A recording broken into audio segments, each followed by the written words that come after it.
Birdy stood beneath a beautiful canopy, decorated with flowers, sparkling lights, and giant golden letters that read, "Will you marry me?" In front of her was a handsome, wealthy-looking man dressed in an expensive suit. He slowly went down on one knee and brought out a dazzling diamond ring. His eyes were filled with love. He said softly, "Birdie, you changed my life. I love you more than anything. Will you marry me?" The small crowd gathered around them immediately burst into excitement. "Say yes! Say yes! Say yes!" Betty's heart raced with happiness. Tears gathered in her eyes as she stared at the ring. Everything she had ever dreamed of was finally happening. The luxury, the love, the fairy tale life. She opened her mouth. "Yes, I..." Screech! A small car suddenly sped into the venue. An angry woman was behind the wheel. Before anyone could react, the car rammed straight into Baddie. Bam! Baddie flew into the air and crashed to the ground. The crowd screamed. Everything went dark. Then, splash! Cold water hit her face. Baddie jumped up from her dirty mattress. Her mother stood over her holding an empty bucket. "Wake up, lazy girl!" Baddie looked around their small room in confusion. The engagement, the diamond ring, the rich man, the accident. It was all a dream. She touched her chest and sighed heavily. "So, if this wasn't a dream, na so I for take die?" There was a time when two young women ruled their little corner of Victoria Island, Lagos, like queens. Their names were Tasha and Nora. The two friends lived together in a beautiful apartment that most people their age could only dream of. The rent was expensive, the furniture was luxurious, and the neighborhood was one of the most exclusive places in Lagos. However, everyone knew that the life they lived did not come from regular jobs. Tasha was the one paying all the bills. She had several wealthy sugar daddies, some of whom were powerful politicians and influential businessmen. Whenever she needed money, a phone call was enough. Expensive bags, designer clothes, luxury vacations, and flashy cars were normal parts of her life. Nora had been her friend since their university days. They had survived school together, shared secrets together, and celebrated victories together. Over time, Nora became more than a friend. She was almost like Tasha's shadow. Wherever Tasha went, Nora followed. Tasha often bought gifts for her and even helped her meet wealthy men. Unfortunately, luck never seemed to favor Nora. While Tasha attracted generous men who spent heavily on her, Nora always ended up with stingy boyfriends who complained about every naira they spent. Deep down, Nora hated it, but she never openly complained. One sunny afternoon, the two friends decided to go shopping at one of their favorite boutiques. That same day, another young woman walked into the boutique. Her name was Bisola. Unlike Tasha and Nora, Bisola came from a poor background.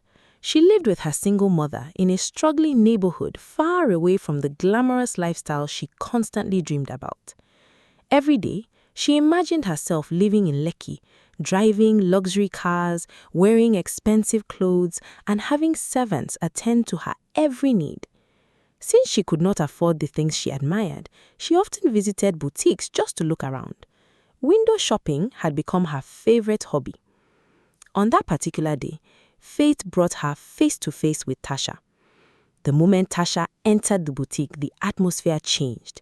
She walked in with confidence, dressed from head to toe in designer leathers. The workers immediately rushed to attend to her.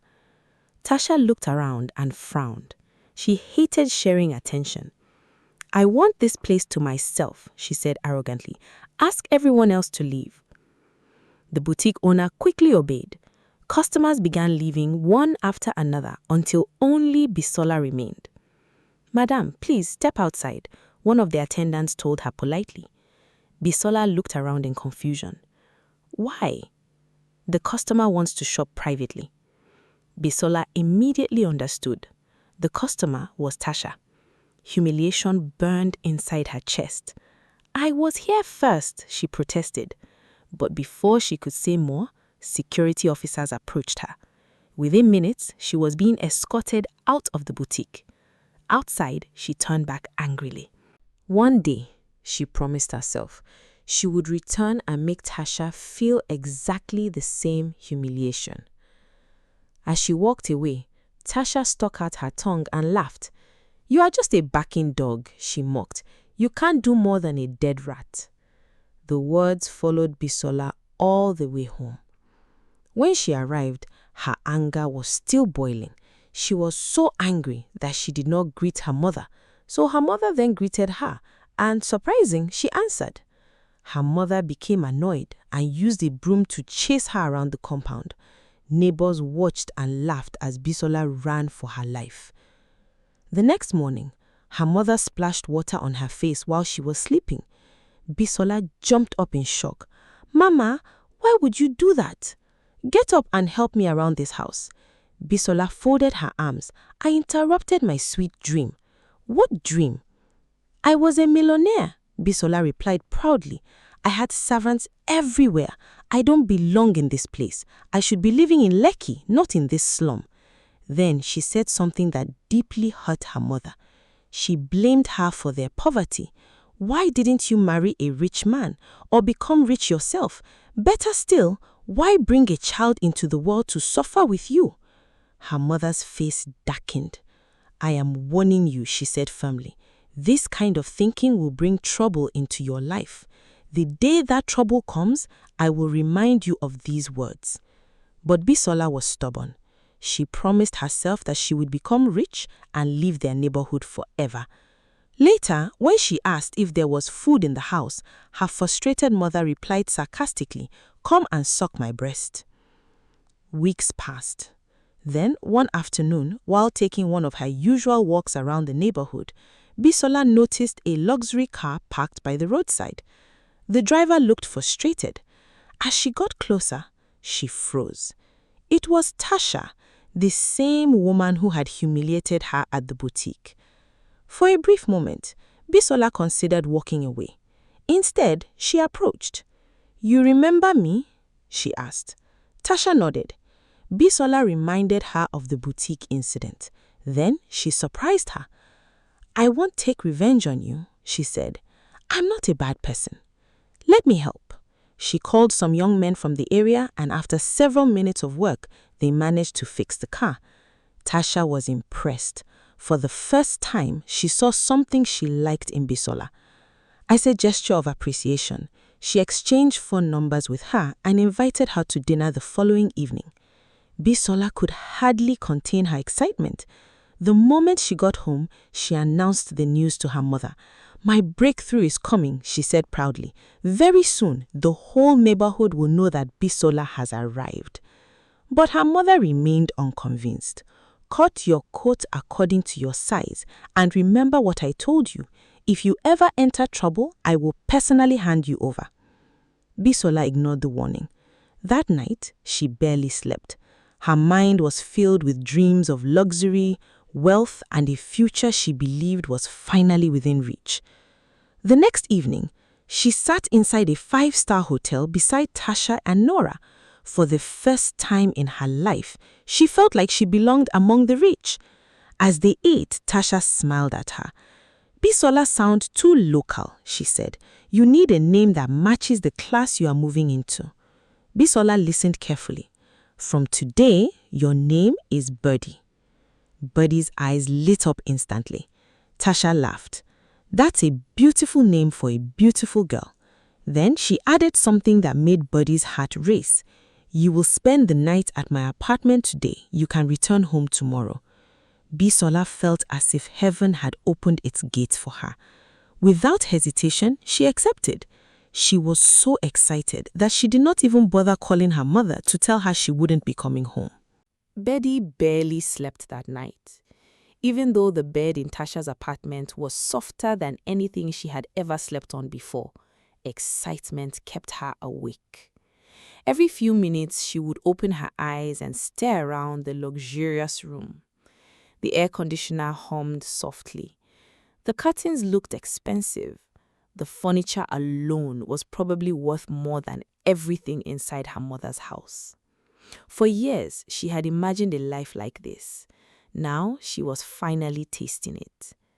As she lay there smiling to herself, she made a silent promise.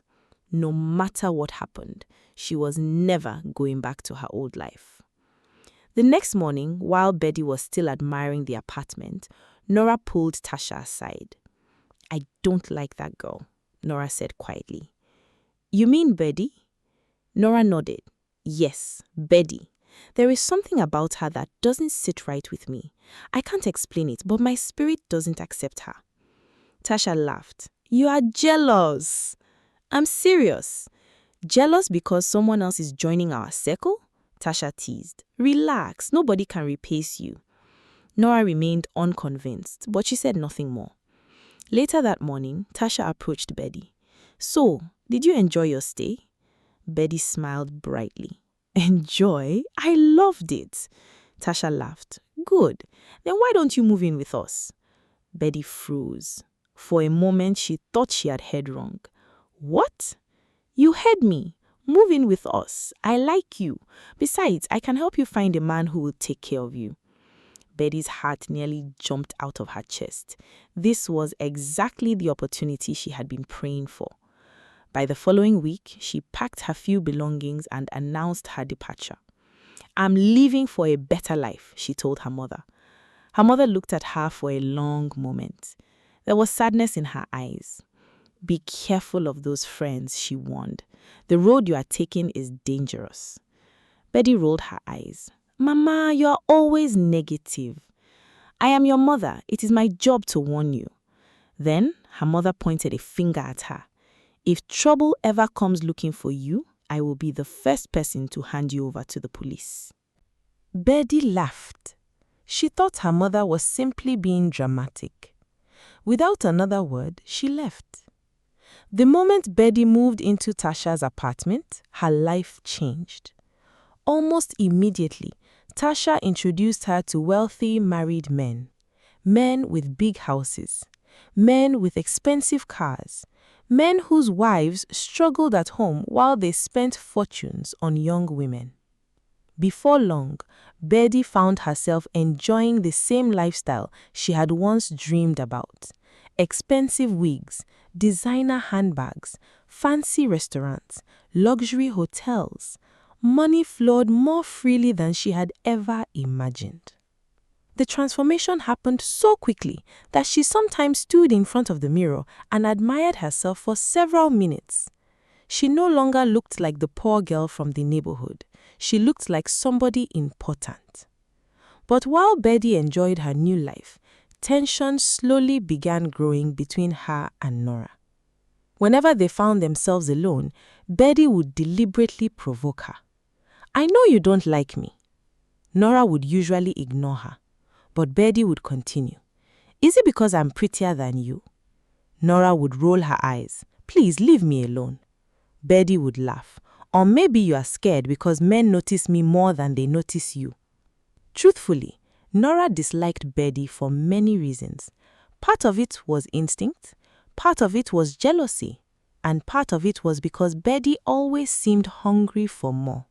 Nothing ever satisfied her. Meanwhile, the men financing their lifestyles were creating misery in their own homes. Alhaji Danjima, Tasha's biggest sponsor, had a wife who sold roasted corn by the roadside under the harsh Lagos sun. Despite being wealthy, he constantly told his wife he had no money, yet he spent lavishly on Tasha. Baddie's own sponsor was Chief Bayo. His wife fried akara by the roadside while he entertained young women in expensive hotels. At first, Baddie was satisfied. Then she started demanding more. Chief Bayo had promised her a luxury car. Weeks passed, then months, still no car. Every time she asked, he gave excuses. My containers haven't landed. The market is slow. Give me a little more time. One afternoon, Birdy finally exploded. So now I'm dating containers. Chief Bayo blinked. What do you mean?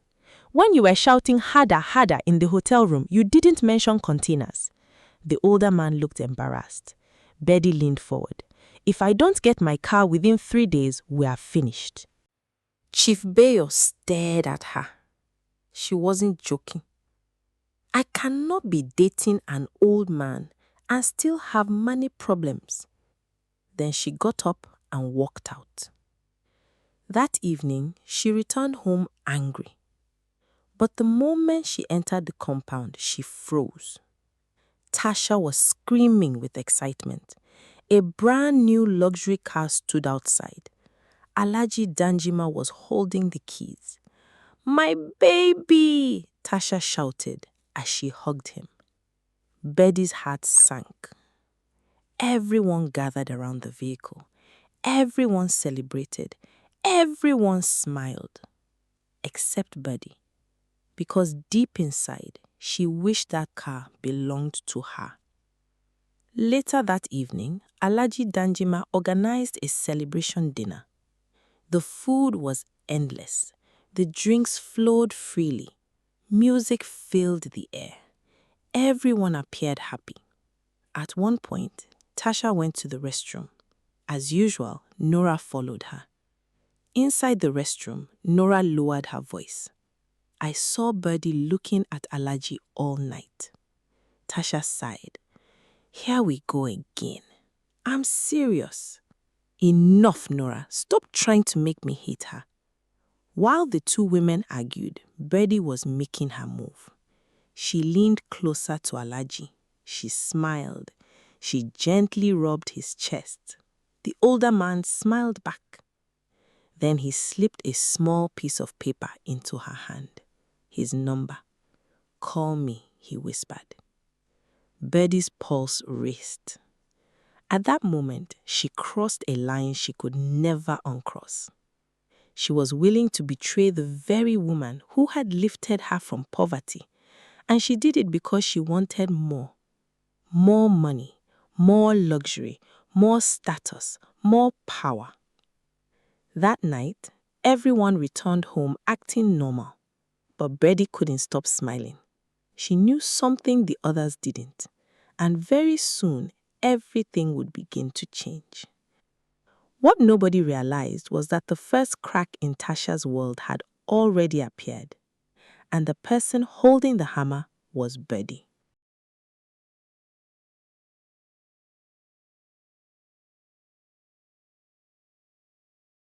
Thank you for watching.